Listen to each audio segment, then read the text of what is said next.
Hello friends, welcome back to my channel. Locked out of your Windows 11 PC and can't remember the password? Don't worry, here's a quick way to reset it without ever logging in. There's a simple workaround built right into Windows. Here's the trick: click the power icon in the bottom right corner, hold down Shift on your keyboard, and click Restart at the same time. Your PC will start booting into a special recovery mode instead of the normal desktop. Once it boots up, you'll land on this blue screen, the Windows recovery environment. Click Troubleshoot. Then select Reset this PC. If you'd rather wipe everything and start completely fresh, go with Remove Everything. Sit back for a bit, Windows will start getting things ready and reinstalling itself. You'll see a progress bar climb up, and your PC might restart a few times during the process. Just leave it plugged in and let it run.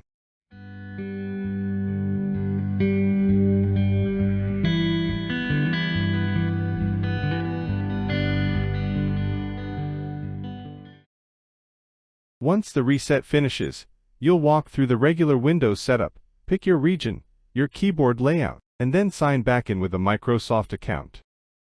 Windows will also ask you to set up a new PIN, so you've got a fast, secure way to sign in going forward.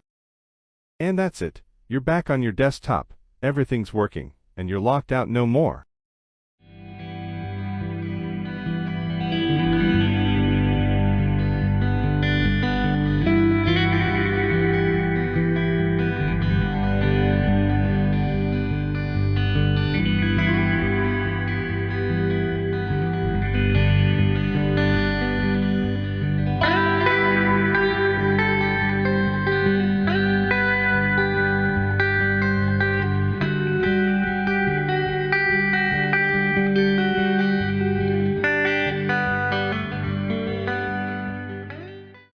That's how you can reset a Windows 11 PC without logging in, no password required. If you found this helpful, check out iceandshare.com for more tips like this.